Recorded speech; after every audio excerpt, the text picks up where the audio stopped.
Could you describe a Raven Rock to me, like what it is, what it's for? No. Raven Rock, like Area 51, remains one of the U.S. government's most classified installations. It's all part of a plan that was hatched 70 years ago.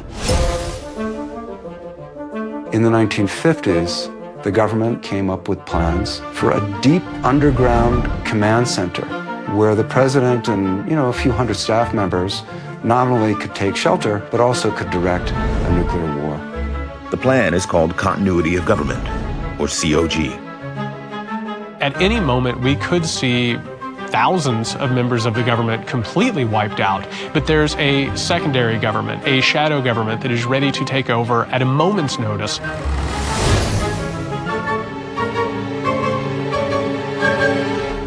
Raven Rock is an underground backup Pentagon. It's the most unbelievable place you can imagine. You're 768 feet below the surface. Don Cammell spent 3.5 years at Raven Rock as part of the president's communication team.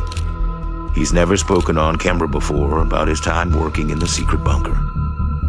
Basically, they carved out a city underground that could survive a direct hit from a nuclear blast. After you go through the security, you walk in and it's basically an underground tunnel. There's a glass door that was 3.5 foot thick that weighed 30 tons. You go through like an airlock, and they had 2 of those doors, and then you walk another half a mile. A half mile deeper into the mountain is the bunker itself. And you're going past 5 buildings. Those represent the 5 rings of the Pentagon. And each of those buildings are 3 stories tall, and they probably have 50 to 80 offices per floor. The buildings are mounted on springs to survive the shock waves from a nuclear blast. There's a common cafeteria capable of serving 3,000 people 3 meals a day for 30 days on lockdown. They had a barber shop in there with 1 chair. It's got massive reservoirs, generators, even a crematorium if needed, post office, medical facilities, and emergency command and communication links to the U.S. military all around the world. As part of the White House team, Cammell had access to the most restricted part of the bunker. The presidential suite. The presidential suite is a very secure area. The other people in the site, they had no access, and they were very, very curious as far as what was behind the door. The presidential bedroom was, of course, a king-size bed.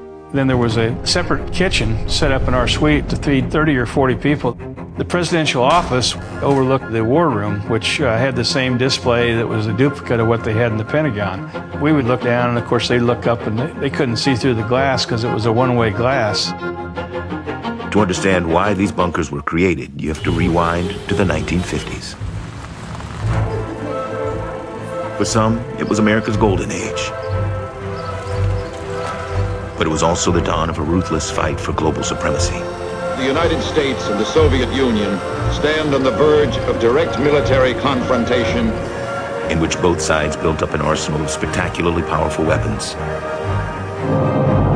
that meant the next World War would not last years, but minutes. There might be as little as 15 minutes notice of an attack that could wipe out much of civilization as we know it. And so the Eisenhower administration began an elaborate process of contingency planning. And if we only had a few minutes, then they didn't want to have any sort of layers of review or approval that would slow down the process of responding to a major emergency. To avoid mass panic, the U.S. government had created a nationwide civil defense program. We all know the atomic bomb is very dangerous. Since it may be used against us, we must get ready for it. Growing up in the 1950s, there were fallout shelters, places where you would go if the nuclear war occurred.